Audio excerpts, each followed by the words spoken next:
Top of the morning. Today is the 25th of August. I want to run through a quick sample calculation on how you might figure out how much you're going to have when you retire with some real numbers. But before that, quick disclaimer, reminder everybody, this is for educational and entertainment purposes only. Let's take a look at if you're 25, you get a job at McDonald's, you save for 10 years.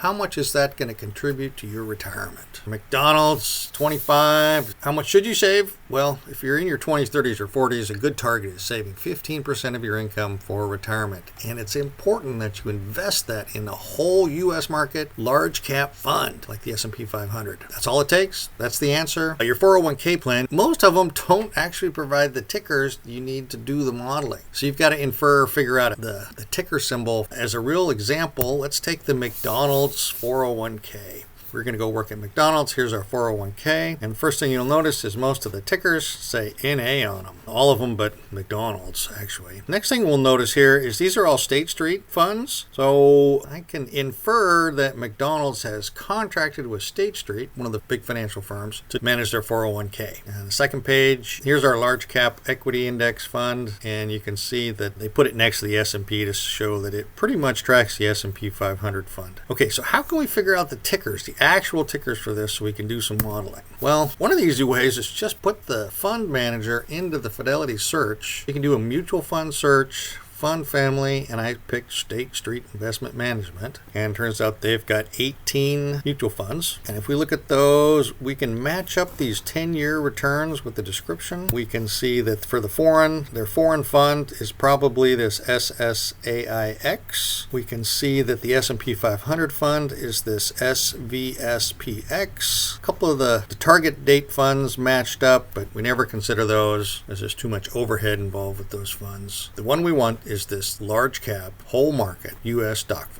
Here's the situation. I'm 25. I'm making $34,000 a year, and my target is to save 15%. I'm going to work there for 10 years. How much will this contribute to my overall retirement? Good question. We can answer it pretty quickly. Go into Portfolio Visualizer. I like to use the legacy tools. Either one gives you the exact same answer. For this, we're going to run a Monte Carlo simulation. And then for the selections, we want to put in, we're starting with zero. Actually, we'll only start with zero. You got to start with $1. And then for the contribution, it's this 5,100, this 15% of our income.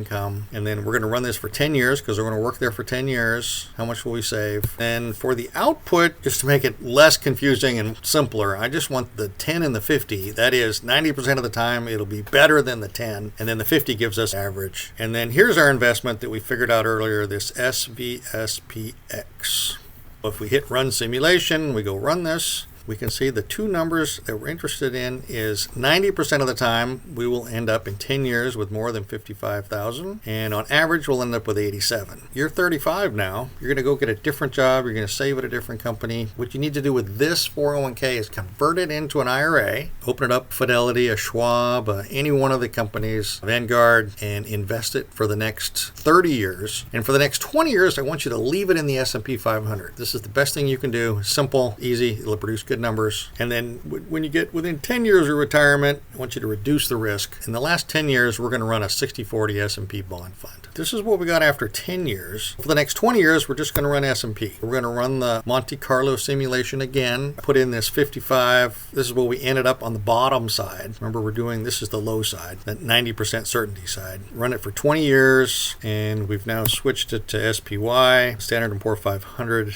ETF. Hit run simulation, and you will end up with 152 for the 10th percentile. Again, we're doing the low side, so we're doing this one separately. And then for the last 10 years, we're going to switch the fund to be 60-40 SPY bond fund, BOND symbol there. And we started off with 152 and we ended up with 256. So that is saving this, the worst case scenario with a 90% certainty, we're going to have more than 256. On the average side, we're going to start off with our 87,000. Run this for 20 years. S&P on average will end up with almost $700,000. And then for the last 10 years, we start off with that almost $700,000 back to our 60-40 fund, and we will end up with a little more than $1.8 million on average. Wow. So you worked at McDonald's for 10 years. saving at a 15% savings rate and invested in a whole U.S. market fund at the age of 65, assuming that you left it in the S&P 500 for that 10 years you were working there, plus the 20 years next, and then for the last 10 years, we reduced the risk to a 60-40 bond fund. That reduces the risk that the market has a big downturn in your last 10 years. The results are, with a 90% certainty, you will have at least $256,000. That McDonald's retirement will have grown to $256, and on average, it will have grown to be about $1.8 million. That's great. That's awesome. Just working at McDonald's, saving 15%, you've got a good retirement bucket. Is it enough to retire on? Well, that's a tough question. So it turns out retirement is not a savings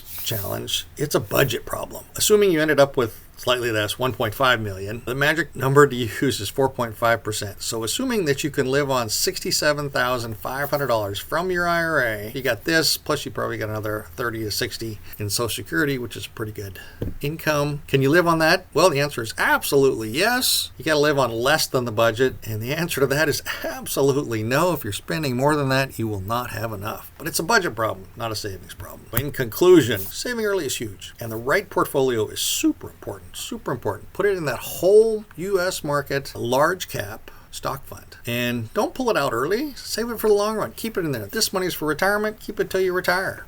Alrighty. Reminder, everybody, the portfolio matters. Top of the morning. Adieu.